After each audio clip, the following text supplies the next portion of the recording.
O Teolocast mandou aqui, salve, salve família. Rodrigo Silva, acompanho seu trabalho há quase 20 anos. Se não me engano... Então não era eu não, que sou mais novo. Se não me engano, em uma entrevista que você deu falando sobre arqueologia bíblica, ele fala que provavelmente foi aí. Mas quais evidências arqueológicas de que o povo de Israel foi liberto do Egito? Realmente encontraram o lugar no meio do mar? Ah, foi bom ele ter perguntado isso aí.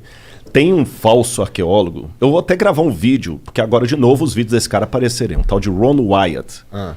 Que ele fala que encontrou roda do carro de Faraó debaixo do Mar Vermelho, encontrou a Arca da Aliança lá em Jerusalém. É tudo mentira, sabe? E toda vez que eu dou palestra, o pessoal pergunta sobre isso, que encontrou a Arca de Noé também lá na Turquia, e tudo falso. Tudo falso, falso.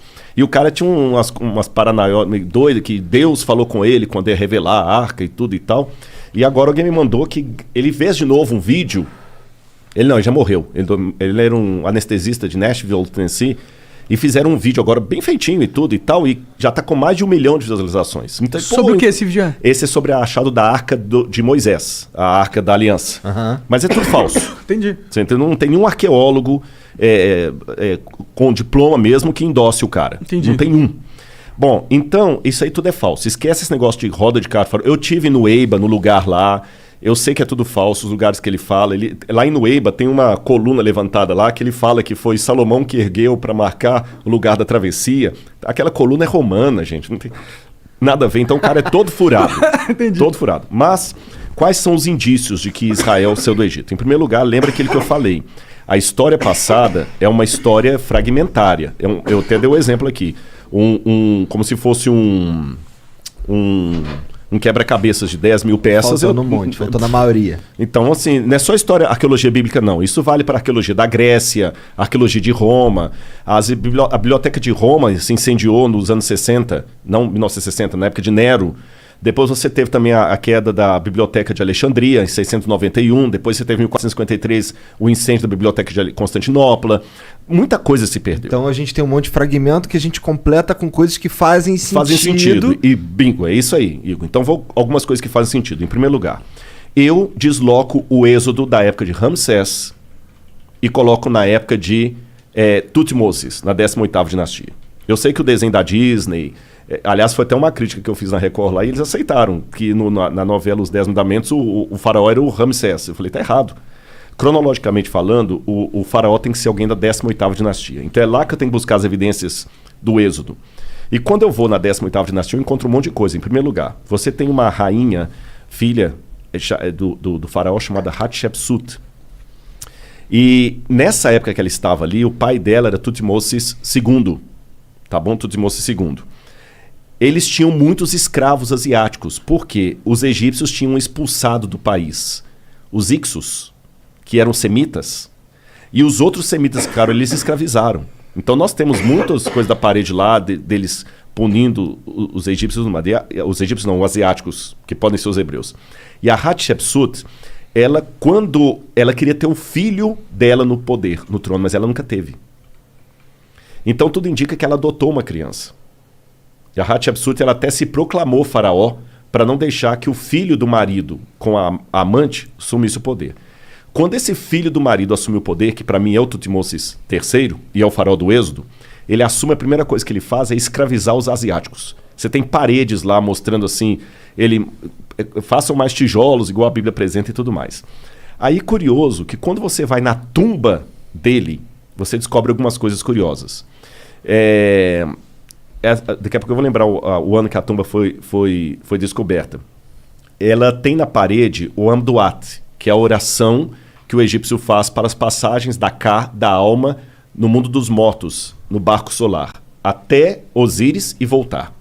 Na 12ª oração da Amduat, tem uma oração de Tutmosis assim, que aqueles que morreram com ele na grande inundação e não tiveram oportunidade de ser mumificados, que tenham o seu corpo preservado. Porque eles morreram na grande inundação por seguirem a sua carne. Estranho, né? Não tem inundação no Egito, não chove. Não chove, só chove lá em Alexandria, mas aqui embaixo não chove. Que inundação é essa? Uma inundação que matou o exército de Faraó e está registrado isso lá. Outra coisa curiosa é que quando descobriram Loré, que descobriu a tumba dele, quando abriram, o sujeito que está mumificado ali não pode ser o Tutmoses, porque ele morreu com 60 e poucos anos, e o sujeito que está ali tem 20 e poucos anos. Alguém foi colocado no sarcófago no lugar dele. Entendi. Dá a entender que a múmia dele morreu, talvez, naquela afogamento que tem ali. Uau! Não pode ser o Êxodo? Aí você tem o papiro de Pulver. O papiro de Pulver, esse livrinho meu, Escavão da Verdade, eu vou mostrar para vocês. Eu fiz uma tradução do papiro de Pulver.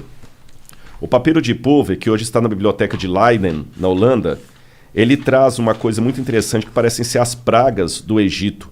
O papiro de Pulver, ele conta aqui... inclusive isso aqui é a parte do Tutmoses, do cara batendo nos escravos que eu falei. E o papiro de Pulver, eu vou ler para vocês aqui, olha, um pedacinho das pragas. Deixa eu ver aqui. Bom, eu vou mostrar a foto aqui e vou citar o papiro de Pulver para vocês. Tá. Ele fala assim, Deus Horus, por que as tragédias se abateram sobre o Egito? Por que o Nilo virou sangue? Por que o Nilo virou sangue? Por que as trevas estão em todas as partes? Por que os animais estão morrendo no campo sem que ninguém os recolha? Isso está no papiro. Está no papiro. Por que os filhos dos nobres estão morrendo de causa inesperada? E por que os escravos saíram do país para o festival do Deus deles e levaram o nosso ouro no seu pescoço? Tanto as pragas como o fato dos hebreus irem embora e levar o ouro dos... Está tudo no Êxodo. Estou dando apenas 2 pinceladas aqui. Faz sentido. Ele chegou, começou a escravizar os caras ficaram putos, entraram em guerra, mataram todo mundo. Mas o papiro de Pulver não é Bíblia. Ele tá na Bíblia? Não, o papiro de Pulver não é Bíblia. Não é Bíblia? Não é Bíblia. É um documento egípcio. Pode crer. E você está entendendo? Então eu estou pegando a história da Bíblia contada por um documento fora da Bíblia. Os painéis ali de Tutmoses III. Até o nome de Moisés faz sentido nisso, porque na 18ª dinastia, eles tinham muito costume de pegar a palavra Mes ou Mose, em egípcio, significa nascido de. E eles acoplavam o nome nascido de ao nome de uma divindade. Então você tinha, por exemplo, Mose, nascido do deus A, o deus da lua. Tutmoses, nascido do deus Tot, o deus escriba.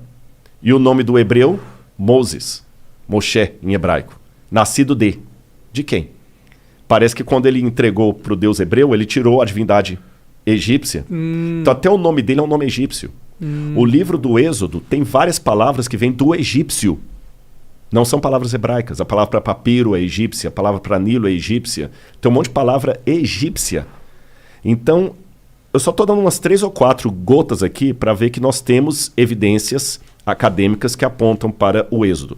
Aí, o que é o Êxodo exatamente? A forma é quando os hebreus saíram do Egito, exatamente. Entendi. Que na verdade a palavra Êxodo vem do grego, porque a Bíblia foi traduzida para o grego no 4º século a.C. Então, Exodos, Rodós é caminho, rodoviária, roda, rodovia. Ex, saído de. Ex-Rodós, Exodus, caminho afora. Aí acabaram dando nomes gregos para os livros da Bíblia. Por isso que veio o nome Êxodo. Agora aqui eu quero apresentar para quem está nos ouvindo uma diferença. Pode ser que alguém tenha um professor de história e fale assim, esse Rodrigo está louco. Ele está louco.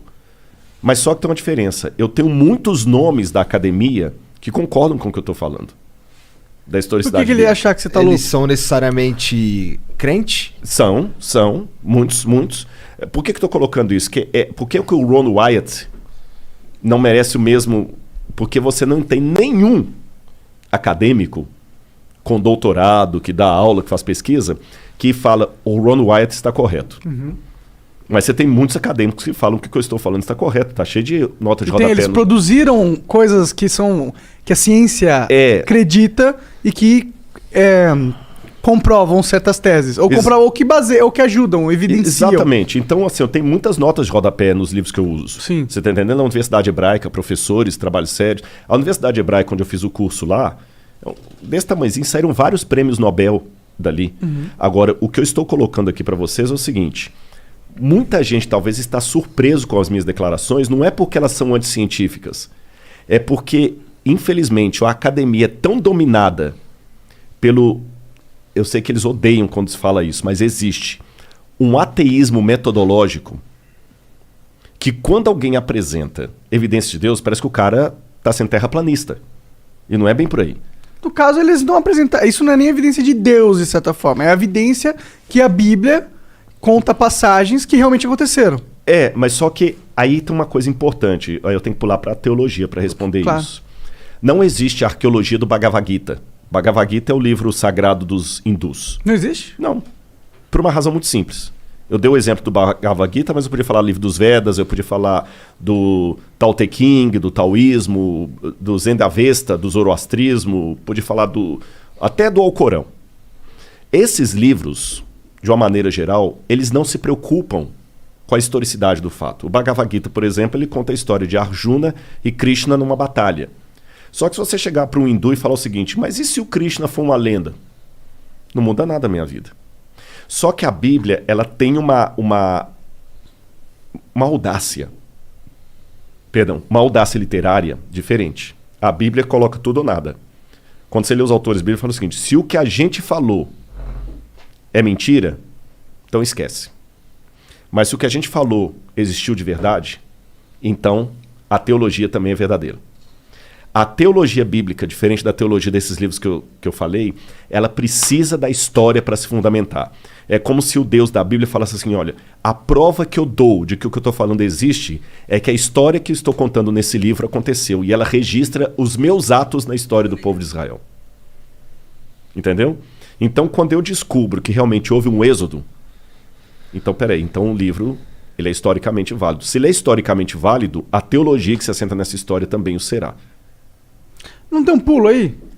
Porque, tipo, se a gente comprova que uma parte do livro tá certo, a gente não necessariamente consegue extrapolar que ele inteiro tá certo. Uhum. Tipo, eu posso escrever agora um livro pra você, colocar, sei lá, hoje fez frio pra... não sei que dia é hoje, mas hoje fez frio pra caralho. E aí, numa página seguinte, fala, ontem... E a página tava falsa. Hã? Uma página tá verdadeira, outra tá falsa. Exato, eu posso fazer isso. Então, tipo, ok, a gente conseguiu descobrir que tem uma parte da Bíblia que realmente aconteceu, tá lá. Mas isso não prova realmente que tudo que aconteceu, que tudo que tá na Bíblia aconteceu exatamente como tá na Bíblia. Não, isso concordo. Do ponto de vista histórico, nem da Bíblia, nem para nenhum livro.